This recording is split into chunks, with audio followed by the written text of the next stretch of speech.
Baik, terima kasih. Selamat sore semua para pemirsa yang ada di mana saja berada, baik yang sudah menjadi anggota KSP Ketua Ormas ataupun calon anggota atau simpatisan KSP Ketua Ormas di mana saja berada. Baik, terkait pertanyaan yang dilemparkan tadi menyangkut keberadaan koperasi di era digitalisasi atau masuk ke posisi revolusi industri 4.0 saat ini, apa peran KSP Ketua Ormas atau apa langkah yang KSP Ketua Ormas persiapkan diri untuk memasuki satu era yang namanya era digitalisasi itu.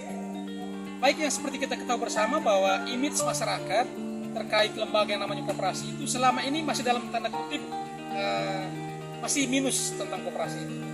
Karena sesungguhnya banyak yang berbadan hukum koperasi, tetapi dalam prakteknya sebenarnya itu adalah lembaga keuangan mikro, yang dimana notabene mereka melayani bukan kepada anggota tetapi kepada para calon anggota atau nasabah. Oleh karena itu kita patut bersyukur dan berterima kasih dan kebijakan yang diambil oleh para penyalur aspirasi rakyat yaitu DPR dengan satu langkah yang dibuat melalui rapat dengar pendapat baru-baru ini bersama para pengurus koperasi putusan, ya dimana kita bersyukur bahwa KSP Ketua Ormas juga diundang sebagai salah satu peserta dalam rapat dengar pendapat tersebut. Hadir pada waktu itu adalah JM KSP Ketua Ormas Bapak Leonardus Ferianto, dan pada kesempatan itu disampaikan bahwa akan ada dilakukan yang namanya purifikasi koperasi. Purifikasi koperasi sebenarnya adalah satu langkah yang diambil atau yang dibuat pemerintah untuk bagaimana pemurnian koperasi berdasarkan jati diri koperasi sendiri. Karena sesungguhnya yang selama ini terjadi, yang kita temukan lembaga keuangan yang ada di Indonesia ini sebenarnya ada 3 jenis.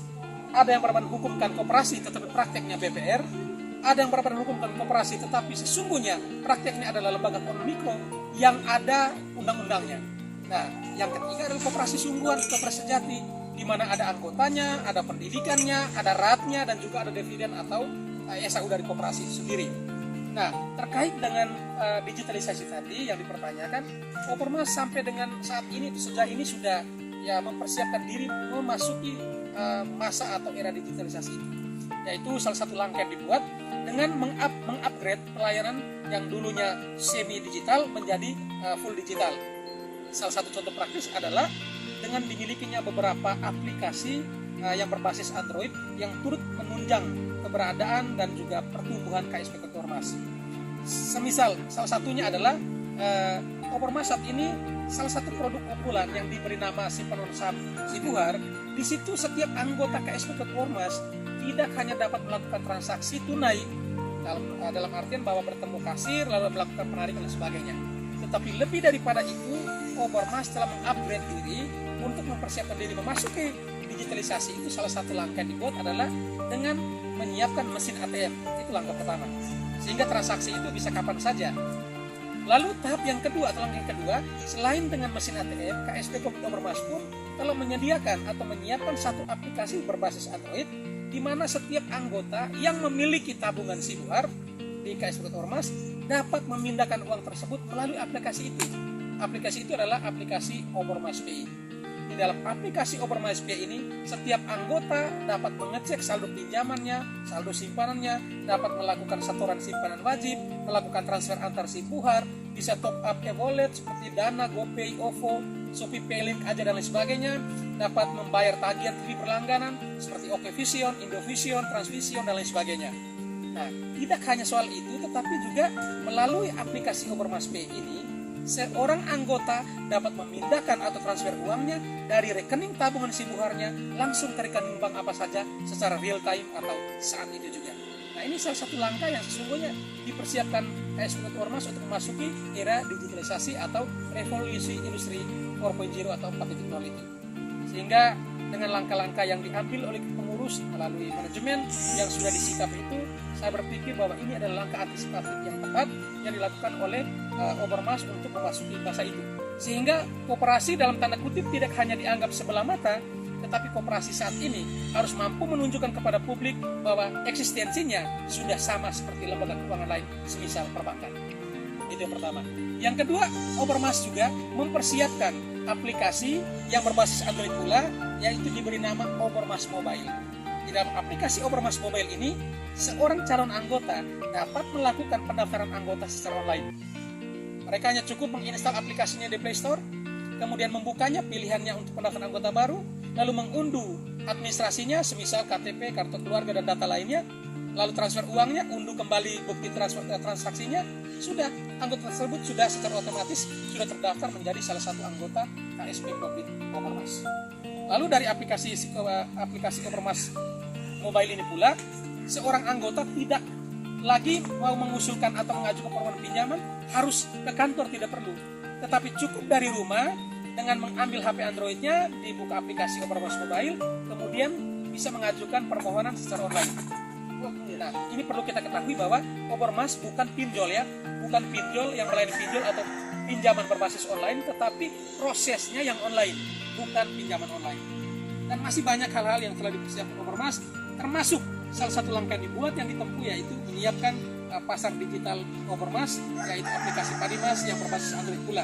Sehingga Ormas tidak hanya menyediakan produk pinjaman modal usaha yang berbunga murah saja, tetapi juga mampu menyediakan pasar secara online.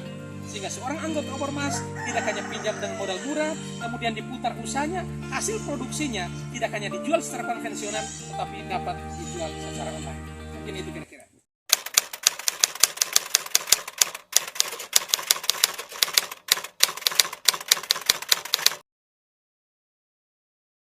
Oleh karena itu mungkin langkah yang diambil atau disikapi oleh Ormas agar dapat melayani anggota, calon anggota yang berada di luar area atau di luar wilayah yang masih belum bisa dijangkau jaring internet, yaitu bisa dengan menghadirkan satu adalah PKS.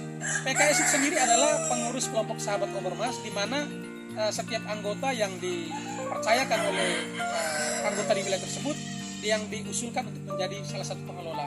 Sehingga setiap anggota yang ada di wilayah tersebut dapat melakukan transaksi dibantu oleh PKS atau pengurus kelompok sahabat Ormas itu sendiri.